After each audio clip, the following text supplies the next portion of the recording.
cumulatively bought through this office and read over 50 books by eugenicists and books about eugenicists. This is the dominant culture in the Western world for over 100 years. And that's why when you're in newsstands, you see articles about the people bomb and falling fertility and how the West is dying and how we're suddenly, sterile and sperm counts dropping and how wonderful it is.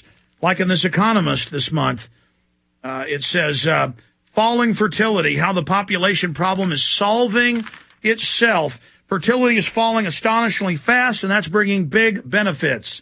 Page 15. And then I turn to page 15, and I can read all about it. So you see their propaganda everywhere. Oh, the UN just said a month ago in Copenhagen, they said, we want a world tax on children and a tax on every can of tomato sauce you buy, everything with its energy ration, to shut off human activity to save the planet, which is just as fraudulent as their man-made global warming with record cold temperatures gripping the planet right now. You read Eco Science by the White House science czar and the previous science advisor to George Bush Sr., Paul L. Ehrlich, the current John P. Holdren for Obama, the same crew. Literally hundreds and hundreds of books they've read, more than 50 the last few years since we made Endgame that Aaron's been obsessed with reading. We're putting that knowledge into the new film we're working on. All of this going on, books by George Bernard Shaw, where he endlessly said, we'll set up a world dictatorship. Anyone with below a 90 IQ will be executed. We need a painless gas, so it's humane. Killing you is humane. He says it's humane. He went and met with Hitler, Mussolini. He loved them. They were great. They were good. They were wonderful. And then after Hitler got exposed, that's why my dad, the botany professor at UT, was like, I'm Jewish, and Hitler only wanted to kill certain groups. The truth is we have to reduce world population of all the bad people. Eugenics is good. See, and that's what I was taught in college. It was just, oh, you're here for history class. There's too many people. Whites are bad, and be a white professor. And I was like, what is this? World government's good? Then I'd go turn CNN on it and say, the Southern Poverty Law Center says there's dangerous people saying there's a world government. And I went, in college, 20 years old, 19 years old, I went, wait a minute, they're telling me my guns are bad, white people are bad, world government's good, we need to reduce world population, but I turned CNN on, or I turned C-SPAN on, they're having congressional hearings about dangerous crazies that believe the government's doing this. So see, they propagandize, but then demonize so that mainline Americans never get involved. It's a thing of not making it kosher or palatable to talk about this. Now, I just happened across a video clip on YouTube last night, and I had already seen it here in the office in our research from the Soviet Story, which is a powerful film. It won the Boston Film Festival, the Black Nights Film Festival, the Baltic Film Festival, the Sedona Film Festival. Pretty big film.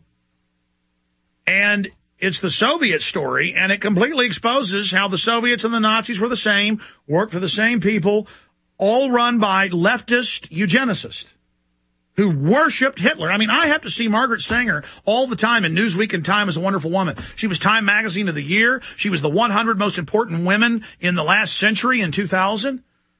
And they never tell you she said blacks are subhuman weeds that must be killed. We'll use the Rockefeller Foundation to hire black leaders to do it. W.D.B. Du Bois, all of them, or E.B. Du Bois, all of them. And it just goes on and on and on. We got 3 clips. Some of it's really bad audio because it was filmed, 80 years ago or more, with him worshiping Mussolini, the worshiping of Hitler, the quotes that we've got out of his book about nerve gassing you. Now, this, when you read the Wikipedia about him, this is the great liberal. He's worshipped as one of the greatest liberals ever. Just 2 weeks ago, we had the video clip of MSNBC of one of the supporters of George Bernard Shaw, who promotes FEMA camps and mass arrests and Soviet re-education, and he's called the communist. And he's Saul Alinsky, who pledged his book to Lucifer, the original radical. He was a big supporter of Shaw. And here is Chris Matthews saying this is his idol. But then Chris Matthews, if he was sitting here before me, I guarantee you would laugh at me if I talked about communism. But see, he really knows. It's a joke. It's like I'm a child. He goes, that's off limits. That doesn't exist. Yes, I praise communist leaders, but it doesn't exist. Yes, there's a world government, but you are so stupid, you're not even allowed to resist it. So we've got a lot of his quotes, got some video clips coming up, Aaron. But from your research of these people, what is the guiding principle of the left and right? What is their real secret religion? Not even really secret. They all publish it, but think we're so dumb we don't read it.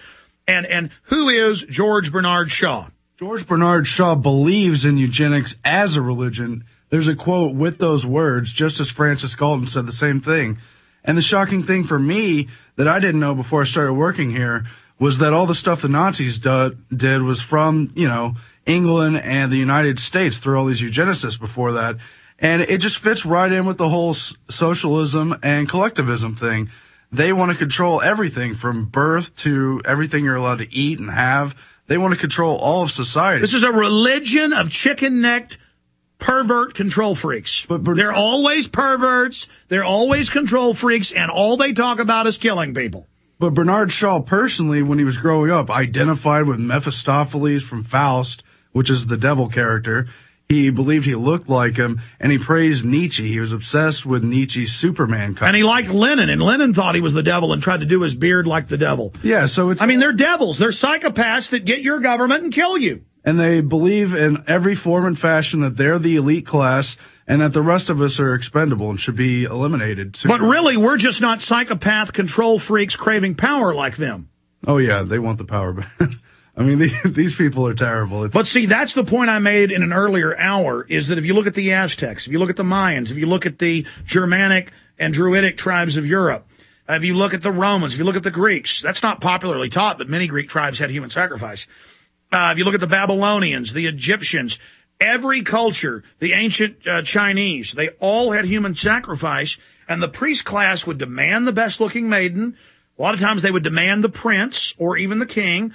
They would use a drought or a crisis to say, see, give me more power. In fact, we see the worst periods in all these different societies going back over 8,000 years when there's bad droughts or floods, because the priest class can then scare everybody and say the volcano god is mad. Look at the Polynesians. Look at the Hawaiians throwing one of the daughters of the king into Pele.